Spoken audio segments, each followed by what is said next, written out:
അപ്പോൾ ഇന്നത്തെ challenge get the food and get the food challenge. Guys ഇതൊരു biscuit item ആണെന്നാണ് പറഞ്ഞത്. അപ്പോൾ ഏത് ബിസ്ക്കറ്റ് ആയിരിക്കും?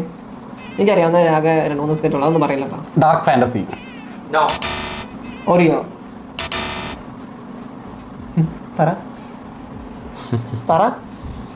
ജിഞ്ച. Milk Bikis. ബോൺ ബോൺ. ബോൺ ബോൺ. ബോർബോൺ. അല്ല നീ ബോൺ ബോണോ? ഞാൻ അതന്നെ പറഞ്ഞത്. അല്ല നീ ബോൺ ബോണോ? ഞാൻ തിരുത്തിയത് ബോർബോൺ.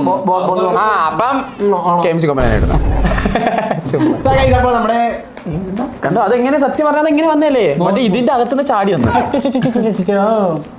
കഴിച്ചോ ബ്രോ, കഴിച്ചോ ബ്രോ, ഒറ്റ കഴിച്ചാൽ കേട്ടോ, വേറെ ആരും കൊടുക്കണ്ടേ. ബ്രോ ഒറ്റ കഴിച്ചാൽ എനിക്കും തരണം കേട്ടോ. Bro thanks. വെൽക്കം. പറയാം എന്റെ ഒരു കാരുണ്യം കൊണ്ടാണെന്ന് എനിക്ക് ബിസ്ക്കറ്റ്. അല്ല ബ്രോ അത് എക്സ്പ്ലെയിൻ ചെയ്ത് തന്നില്ല വീണ്ടും. എന്ത് എക്സ്പ്ലെയിൻ ചെയ്ത് തരാം ബ്രോ? വേറെ ആർക്കും കൊടുക്കില്ലേ? ഒറ്റയ്ക്ക് ഇന്നാണേ. കോഫിയുടെ മണല്ലേ? ഇതിന്റെ പൊക്കത്തെ കിടക്കുന്ന പഞ്ചസാരയാണോ? ആക്ച്വലി കാണിക്കാൻ വേണ്ടിയാണ് എന്റെ പൊന്നെ. കഴിക്കില്ലാന്ന് ആക്ച്വലി ഒരു ബോർബോൺ എന്ന് പറഞ്ഞാൽ നമുക്ക് ഒരുപാട് മെമ്മറി, ഒരു പഴയകാലങ്ങളിലൊക്കെ നമ്മൾ കുറെ പഞ്ചസാര എന്നാണ് നമ്മൾ പറയാറ്. ഇത്ര ആക്രാന്തം കാണിക്കാറില്ല.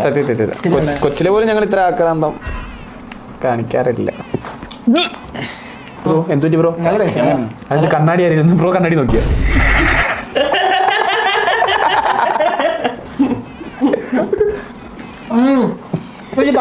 പാഴ മുക്കി കഴിയാണ്. ആണോ?